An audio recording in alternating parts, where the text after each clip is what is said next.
Good morning grandma kitchen. இன்னைக்கு grandma கிச்சனில் வந்து என் மாட்டு பொண்ணு அவள் வேலைக்கு போகும்போது நான் பண்ணியிருக்கேன். அதனால் அவள் பார்க்கவே இல்லை. இது நான் நீங்கள் பண்ணுறதை பார்க்கணும். என்னென்னா திருநெல்வேலி தேங்காய் பால் குழம்பு எப்படின்னு நீங்கள் எப்படி பண்ணுறீங்களோ ஃபுல்லாக எனக்கு போட்டு காட்டுங்கம்மா, நான் பண்ணுறேன்னு சொல்லி கேட்டால்.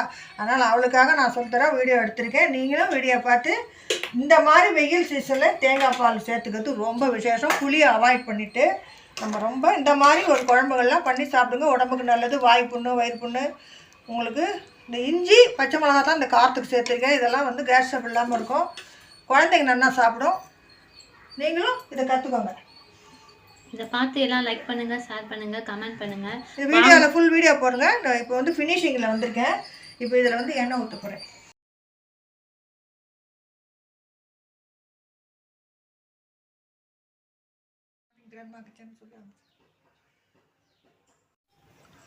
Good morning Grandma's master kitchen.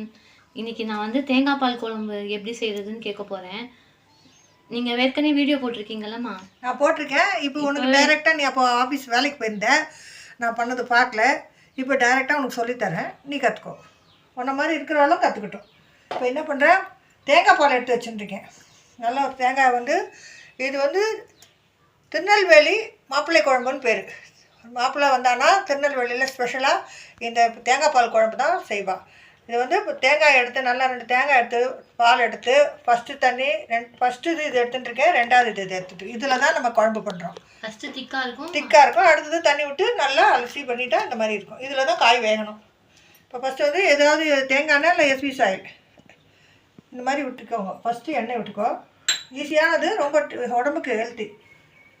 இந்த காரம் வந்து இஞ்சி பச்சை மிளகா தான் அரைச்சிருக்கேன். இதில் தேங்காய் பாலை விட்டு கொஞ்சோண்டு தண்ணி விட்டுறதுக்கு போல் தேங்காய் பாலை விட்டு அரைச்சிட்டானா வெள்ளை கலராக இருக்குது. நல்லா காரத்துக்கு தேவையான பச்சை மிளகா ஒரு 4 பச்சை மிளகா வச்சுட்டுருக்கேன். இஞ்சி நிறைய இஞ்சி.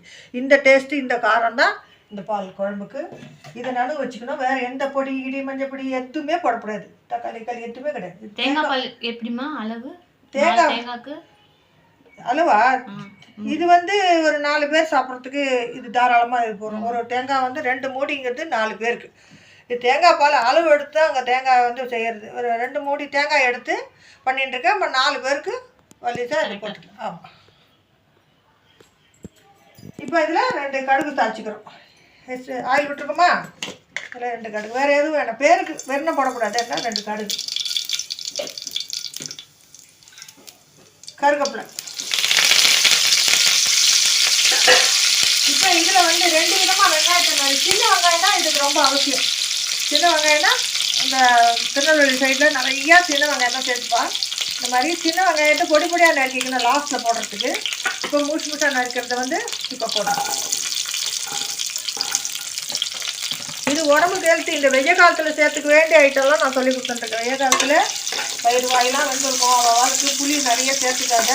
இந்த மாதிரி குழம்பெல்லாம் பண்ணினா ராத்திரி வரைக்கும் ஒன்றும் ஆகாது. குழம்பு தாராளமாக ராத்திரி வரைக்கும் ஒன்றும் ஆகாது. டிஃபனுக்கு கூட தொட்டுக்கலாம். நல்லா வதக்கிட்டு இது எல்லா காய்கறியும் போட்டுக்கலாம்.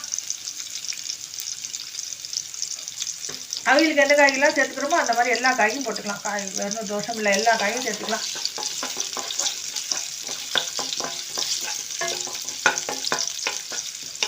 இந்த காய்கறி எல்லாத்தையும் போட்டுக்கலாம்.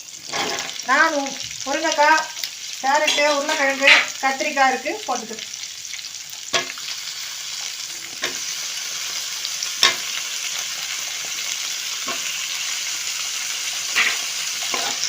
இந்த வெங்காயம் வந்து வெங்காயம்லாம் இல்லாமல் நல்லா இருக்காது. சின்ன வெங்காயம் அவசியம். சின்ன வெங்காயத்தில் வேறு எதுவும் பூண்டு கிட்டலாம் சேர்த்துக்கூடாது, நல்லா இருக்காது. சின்ன வெங்காயம் போடாமல் பண்ணலாம். வெங்காயம் போடாமல் 4 கிழமையில கூட அந்த தேங்காய் பால் டேஸ்ட் தான் நமக்கு அந்த குழம்புக்கு. இஞ்சி பச்சை மிளகா அரைக்கணும், அவ்வளோதான். அரைச்சி வச்சுட்டு ஒரு இந்த காய் வேகிற நேரம் தான்.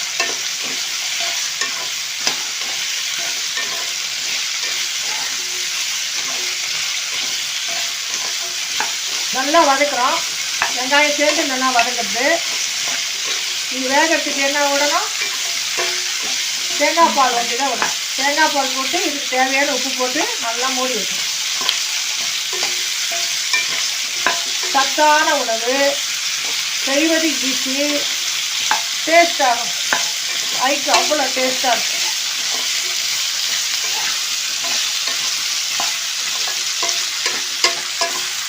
வாசனை ஆட்டுறோம், வெங்காயம் வாசனை. இப்போ என்ன பண்ணுறோம், தேங்காய் தண்ணியை ரெண்டாவதாக எடுத்ததை ஊற்றிடுறோம்.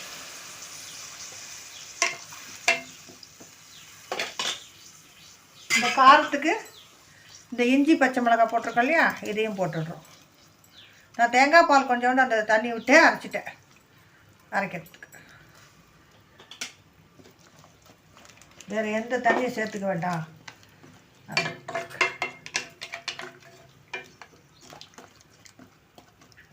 நல்லா வேகட்டும், கொஞ்சம் லேட்டாக இதுக்கு தேவையான உப்பு போட்டுட்டு மூடி வச்சு.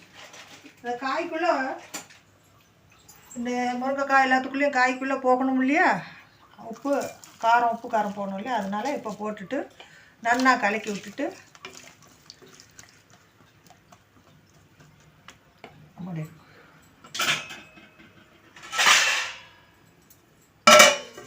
அவ்வளோதான், நல்லா வந்தாச்சு.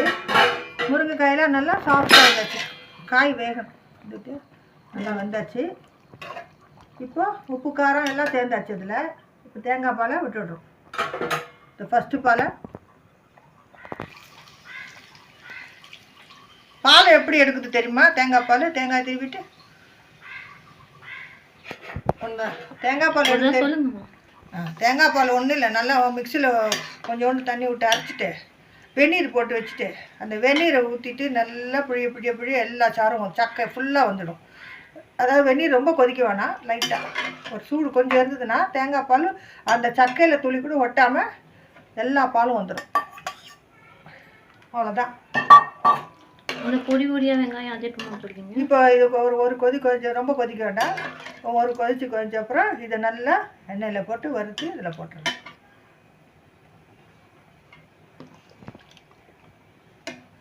கொதிக்கிட்டோம், இது தாளித்து கொட்ட வேண்டிட்டேன். வெறும் வெங்காயத்தை வதக்கி கொட்ட வேண்டியது. நான் எஸ்விஎஸ் ஆயில் தான் விடுறேன். தேங்காய் எண்ணெய் விட்டேன்னா அவியல் மாதிரி வந்துடும். இது அவியல் கிடையாது, தேங்காய் பால் குழம்பு. அதனால் நம்ம வாசனை இல்லாத ஆயில் வந்து எஸ்விஎஸ் ஆயில். இதில் போட்டுக்கிறது தான் ஒரு அருமையான அந்த தேங்காயோட தன்மை ஒண்டி நமக்கு ஃப்ளேவர் தெரிஞ்சால் போதும். தேங்காய் எண்ணெய் தெரிய வேண்டாம். தேங்காய் பால் குழம்பு சாப்பிட்டவங்களுக்கு தெரியும், அந்த ஒரு வாசனை டேஸ்ட்டு தான் நமக்கு ரொம்ப நல்லது. இப்போ இந்த எண்ணெயில் வெறும் சின்ன வெங்காயத்தை கட் பண்ணி வச்சுருக்கேன்.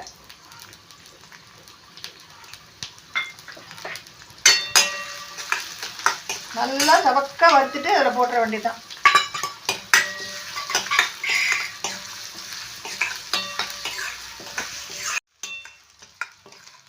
நல்லா வதங்கியாச்சு, வாசனை சூப்பராக. இந்த கருவேப்பிலையும் அந்த சின்ன வெங்காயம் வாசனை அப்படியே அருமையாக இருக்குது. இந்த தூக்கி என்ன பண்ணுறோம், அப்படியே இதில் கொட்டிடுறோம்.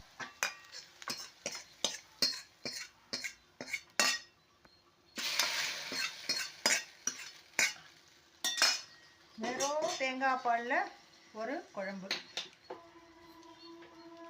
அருமை. நன்றி, தேங்க்யூ.